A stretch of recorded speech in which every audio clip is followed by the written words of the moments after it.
Hello दोस्तों, आपके अपने YouTube channel health and wealth with smile by doctor M K Buri में आपका स्वागत है।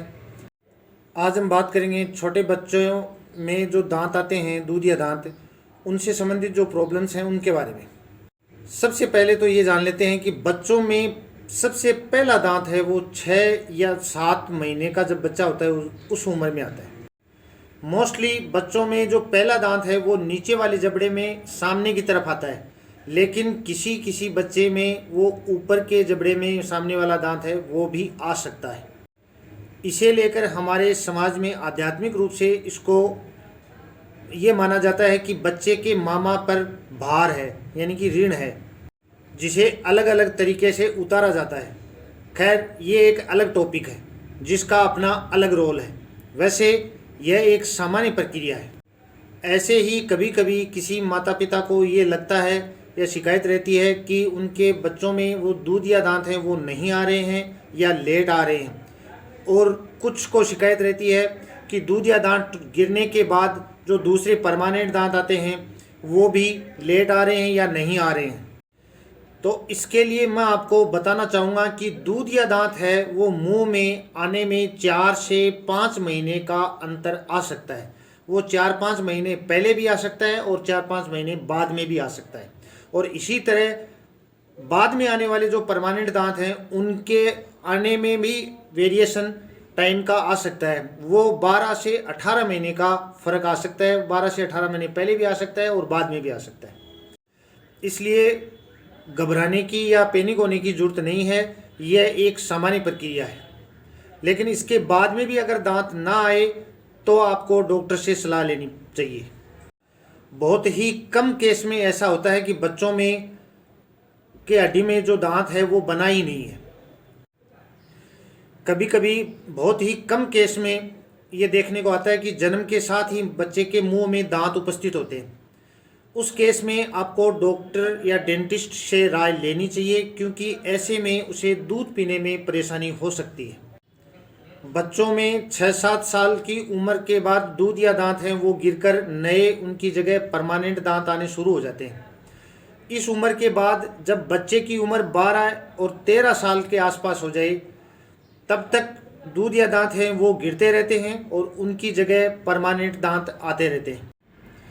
इसलिए इस टाइम में दूधिया दांत और परमानेंट दांत दोनों मुंह में होते हैं, तो बच्चों में इस समय प्रॉब्लम्स हैं दांतों की वो ज़्यादा आती हैं।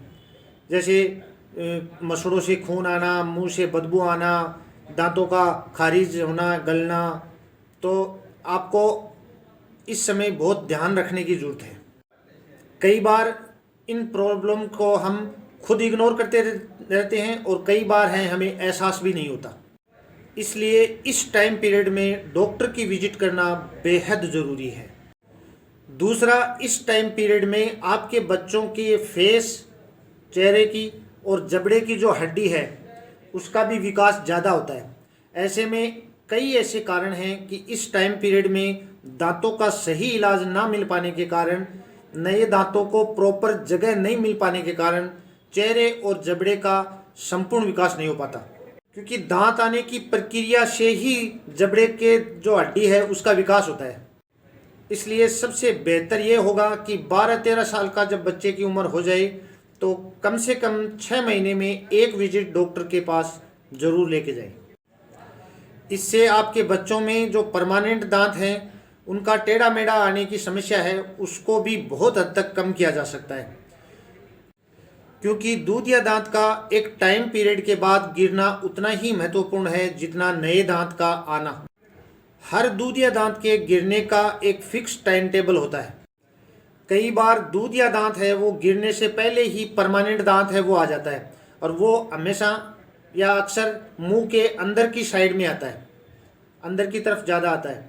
तो ऐसे में आपको जल्दी से जल्दी वो दूधिया दांत डॉक्टर से निकलवाना चाहिए ताकि परमानेंट दांत है वो अपनी जगह पे आ सके। जाने अनजाने में बहुत से माता पिता ने ये धारणा बना रखी है कि दूधिया दांत हैं, इनको जब गिरना ही है तो इनका इलाज क्या कराना है। लेकिन आपको मालूम होना चाहिए कि इन दूधिया दांतों की सेहत ही आने वाले परमानेंट दांत की रूपरेखा तैयार करेंगे। अगले वीडियो में हम देखेंगे बात करेंगे कि दूध या दांत है वो ख़राब ज़्यादा क्यों होते हैं और ये ख़राब नहीं हो इसके लिए क्या करें। इसलिए कल शाम 7 बजे ज़रूर देखना YouTube channel health and wealth with smile by doctor M K Buri में। लाइक एंड सब्सक्राइब ज़रूर करें ताकि हमें हौसला मिलता रहे। स्वस्थ रहें, खुश रहें। Thank you.